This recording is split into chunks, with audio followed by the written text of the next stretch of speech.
Olá, seja muito bem-vindo, seja muito bem-vinda ao meu brainstorm do Café com Oftalmo, aqui no Glaucoma Academy, onde você pode aprimorar e atualizar os seus conhecimentos sobre o glaucoma para cuidar cada vez melhor dos seus pacientes.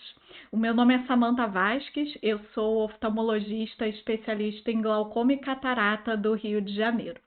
Nosso tema de hoje foi um pedido de vocês. De tempos em tempos eu faço umas pesquisas perguntando quais os temas que vocês querem que eu fale. E tem um tema que sempre aparece em todas as pesquisas e por isso eu trouxe ele hoje aqui para vocês, que é como reduzir os custos de tratamento para o nosso paciente. E essa é uma discussão que é muito importante de a gente ter, porque a gente tem que lembrar que a gente está falando de uma doença crônica, que o paciente vai iniciar um tratamento e vai manter aquele tratamento pela vida toda. É claro que muitas vezes o paciente vai conseguir ter acesso a alguns tratamentos pelo SUS, mas muitas vezes o paciente vai ter que comprar os seus próprios colírios e às vezes até depender de doações e de amostras para conseguir manter uma regularidade de tratamento. Então, esse é um tema que a gente precisa abordar, principalmente quando a gente pensa na realidade SUS, mas não é uma coisa exclusiva da realidade SUS, porque às vezes você está no consultório com um paciente que tem um plano de saúde da empresa, mas que às vezes ganha um salário mínimo e que não tem uma condição de custear todo aquele tratamento sozinho. E outra questão que você tem que lembrar é que os nossos pacientes têm comorbidades, então não é só o colírio do glaucoma que o paciente tem que comprar, ele tem que comprar o remédio do diabetes, o remédio da hipertensão. Então a gente precisa colocar esse fator do custo do tratamento na nossa decisão terapêutica.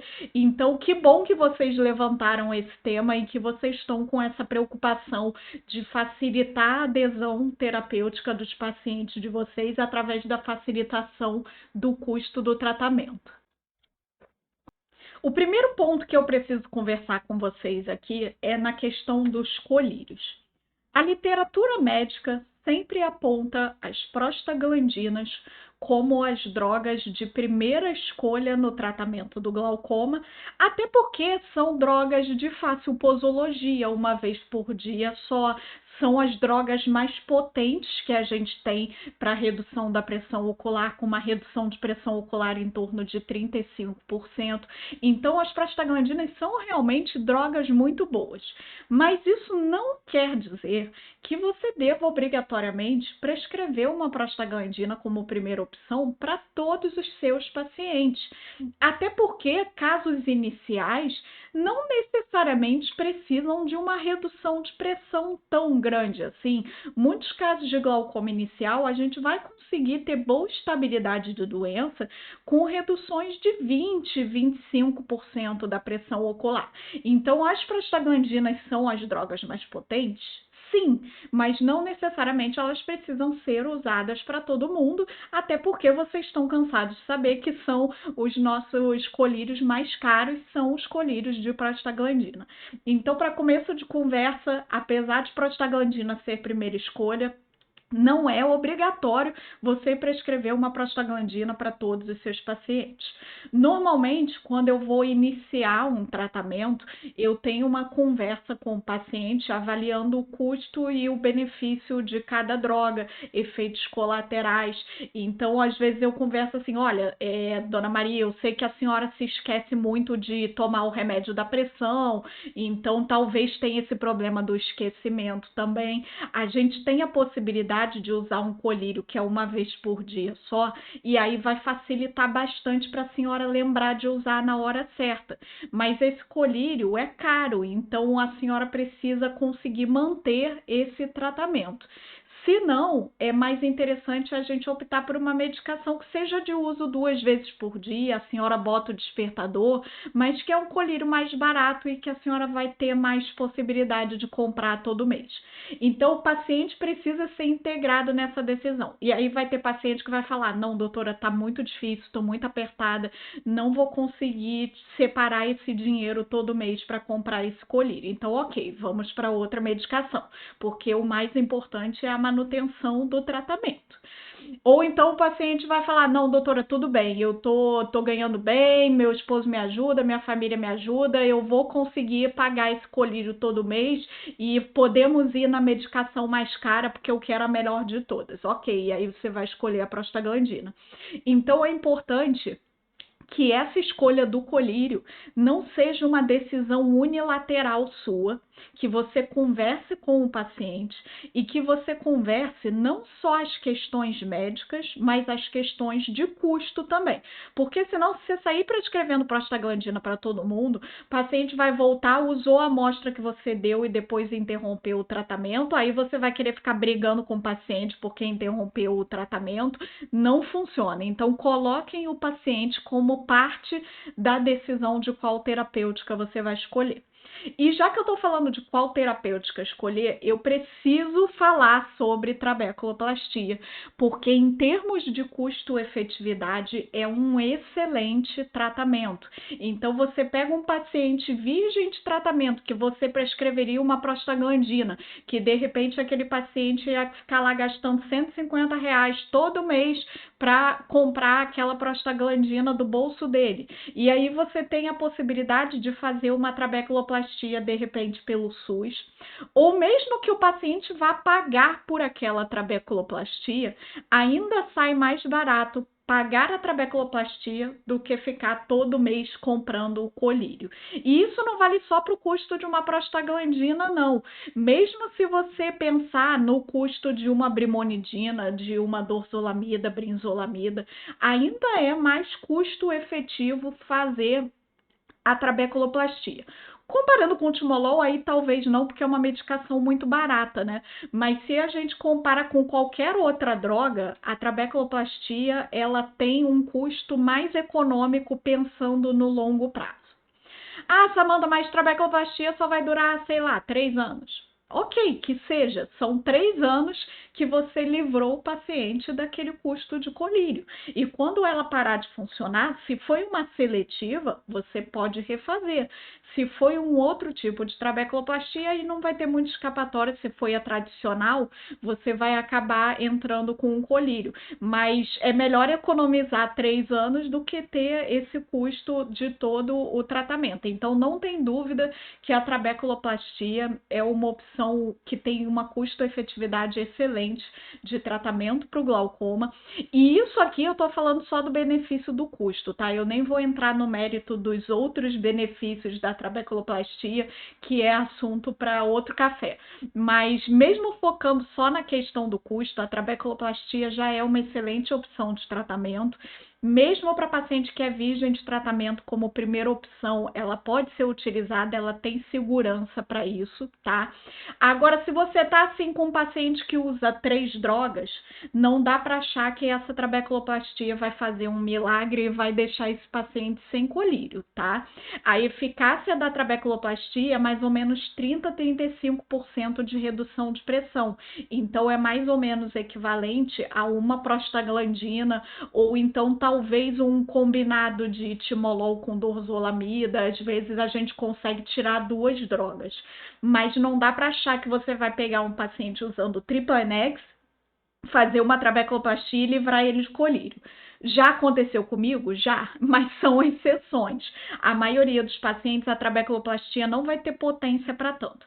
Mas isso também não quer dizer que você não deva fazer, porque você vai pegar um paciente que, se está com 3 drogas, está gastando ali uma média de 300 a 400 reais de tratamento às vezes. Se ele está com um triplenex, na verdade, deu uma exagerada, né? Uma média de 200 a 300 reais. 300 a 400 já seria a média pensando em 4 drogas. Mas se está com 3 drogas, esse paciente está gastando aí algo em torno de 200 reais por mês, no mínimo, de tratamento. Então, se você faz a trabeculoplastia e tira uma droga só, já aliviou muito o custo daquele paciente. Então, trabeculoplastia é muito custo efetiva. Agora, vamos supor que você já fez uma trabeculoplastia, já durou o tempo que tinha de durar e parou de funcionar.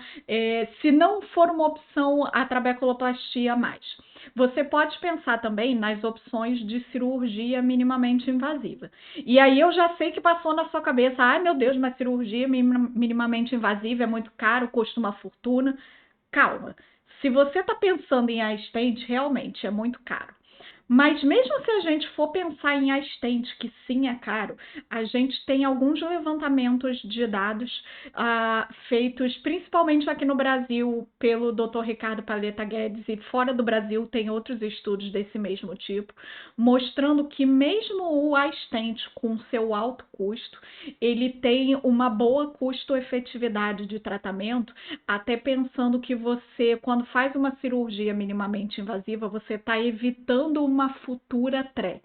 Então, mesmo pensando numa cirurgia cara como um assistente, ele ainda pode ser custo-efetivo em alguns cenários. Mas eu não vou entrar tanto nesse mérito, eu quero explorar mais uma outra possibilidade, que é a das cirurgias minimamente invasivas sem implante, e que o custo é muito menor. Quando a gente fala em cirurgia minimamente invasiva de baixo custo, as duas técnicas principais que a gente pensa são o GAT, que é a trabeculotomia feita ab interno na câmara anterior, e que o material que essa cirurgia gasta é um fio de prolene, então é uma cirurgia que tem um custo muito baixo, inclusive uma cirurgia que, se a gente pensar em todo o material e toda a estrutura de centro cirúrgico, é uma cirurgia que tem um custo mais baixo do que o de uma TREC. E outra opção de muito baixo custo é o BANG, que é a trabeculotomia com agulha. Então, as duas são técnicas de trabeculotomia pela câmara anterior, minimamente invasivas, e que os gastos são muito baixos e a gente consegue, mesmo num paciente com glaucoma inicial, oferecer uma opção cirúrgica de baixo custo, que aí sim a gente consegue tirar, às vezes, 3, 4 drogas do paciente com uma cirurgia dessas. Então, claro que todo tratamento cirúrgico, por mais que seja uma cirurgia barata, ela tem um custo razoável para o paciente, mas, de novo, se a gente pensar em gasto mensal e em custo-efetividade no longo prazo, uma cirurgia dessas pode sair mais barata para o paciente do que o tratamento medicamentoso. Então, se você pega uma cirurgia como um GAT e oferece em 12 vezes para o paciente, a parcela que ele vai pagar não é muito mais do que ele gastaria com o colírio num intervalo de tempo de 1 a 2 anos, sendo que a cirurgia tende a ter uma durabilidade muito maior do que isso. Então, quando a gente bota na ponta do lápis, essas cirurgias, elas também são mais econômicas do que o colírio. Ah, Samantha, mas eu estou no SUS. Consigo fazer essas técnicas? Bom, você vai precisar de um microscópio muito bom para fazer essas técnicas. Se você tem acesso, se você está num serviço que é SUS, mas que tem um microscópio muito bom e esse microscópio inclina, você pode fazer essas cirurgias sem custo para os seus pacientes e você livrar aí os seus pacientes de glaucoma de anos de colírio. Agora, se o microscópio não inclina, aí complica, aí realmente a gente não consegue. São cirurgias que a gente precisa ter uma visualização muito boa. Então, a gente precisa sim de um microscópio top para conseguir fazer. Mas se você tem essa estrutura, essa é uma ótima opção que você pode oferecer para os pacientes, mesmo num cenário SUS. Agora, se a gente está falando aqui de um glaucoma em estágio avançado, então a minha preocupação já deixou de ser só o custo, é o custo também, mas a gente tem uma preocupação ali de ser uma doença em estágio avançado. Ou então, se você já gastou todos esses outros recursos que a gente falou antes, a gente tem sempre a opção de indicar a boa e velha TREC, mesmo que o problema seja só a adesão terapêutica. Porque no SUS o que a gente vê muito é aquele paciente que só trata quando tem amostra, ou então só trata quando a prefeitura fornece o colírio, e aí se o colírio está em falta, o paciente não compra e não trata. Nesses casos, a gente tem uma indicação de uma TREC de caráter social. Então, não é que o paciente precise de uma TREC por indicação médica necessariamente, mas se é o que a gente tem de tratamento que pode ser feito, essa é uma opção. Então, é uma indicação razoavelmente frequente no SUS. Aqui no Rio de Janeiro, por exemplo, a gente não tem uma realidade de os pacientes conseguirem colírio pela prefeitura. Então, o custo do tratamento, em geral, quando é um tratamento medicamentoso, esse custo é do paciente. E tem paciente que realmente só trata no mês que tem consulta e que ele ganha uma amostra. E aí, nesses casos, a gente precisa indicar uma TREC que o paciente vai fazer pelo SUS, não vai ter custo nenhum para ele e vai ser o que a gente vai conseguir para manter aquela doença controlada. Ah, mas uma TREC tem riscos, eu vou indicar assim? Mas ter um glaucoma que não está sendo tratado é um risco muito maior do que qualquer TREC, né? Então, sim, você pode indicar uma TREC por dificuldade financeira de adesão terapêutica. Os colírios de pós-operatório, eles são temporários e eles são mais baratos do que os colírios de tratamento do glaucoma. Então, mesmo se você não tem amostra nenhuma para dar, o paciente vai gastar menos com aqueles colírios de pós-operatório do que ele vai gastar com o colírio de glaucoma, tá? E uma outra situação que é um recurso temporário, mas que eu uso bastante também com os pacientes do SUS nessa situação. Então, assim, o paciente chegou para mim, eu vi que ele não está conseguindo comprar e eu converso muito sinceramente com o paciente. Eu explico, olha, essa questão de não conseguir comprar foi específica desse mês ou é uma situação que está sendo uma dificuldade sempre? Porque se está sendo uma dificuldade sempre, a gente vai precisar operar. E aí o paciente vai me dizer, olha, não vai melhorar, minha situação é muito difícil, eu só ganho essa aposentadoria e não vai mudar. Ou então, não, doutor, é porque eu tive um gasto extra excepcional esse mês, então foi só esse mês e tal. Se é uma situação que o paciente não vai conseguir resolver, ele vai para uma TREC e aí a gente vai fazer a solicitação dessa cirurgia, que em geral, pelo menos aqui no Rio, tem demorado alguns meses para ser liberada. Nesse meio tempo, o que a gente pode fazer? Diamox. Então, o Diamox ele é mais barato e ele vai dar uma redução de pressão que muitos colírios não vão dar. Então, para esse paciente que está numa situação financeira difícil e que você vai solicitar uma cirurgia que só vai ser feita daqui a alguns meses, uma ótima opção é, em vez de dar a amostrinha do colírio, que ele só vai usar um mês e vai acabar, deixa prescrito o Diamox, que é um custo bem mais barato do que o custo dos colírios e com uma ótima redução de pressão intraocular. Bom, eu espero que eu tenha te dado aí algumas ideias de o que você pode aplicar na sua prática para ter um melhor controle com esses pacientes que têm essa situação financeira mais complicada. E me conta depois aqui embaixo nos comentários se você tem alguma outra estratégia além dessas que eu falei. Conta aqui nos comentários para deixar uma ajuda para os colegas. E se você achar que está na hora de dar um próximo passo e aprofundar os seus conhecimentos sobre o glaucoma, você tem a possibilidade de se inscrever para o meu curso, que é o Glaucoma do Básico à Prática, em que eu abordo tudo sobre o glaucoma, desde os temas básicos até o tratamento, e passando muito por essa questão de relacionamento com o paciente e de condução de casos em que pode ser um pouquinho mais limitante essa questão do tratamento. Então, se você tiver interesse, o link para você se inscrever vai estar aqui embaixo. E semana que vem a gente se encontra de novo com mais um vídeo para te ajudar a aprimorar e atualizar os seus conhecimentos sobre o glaucoma.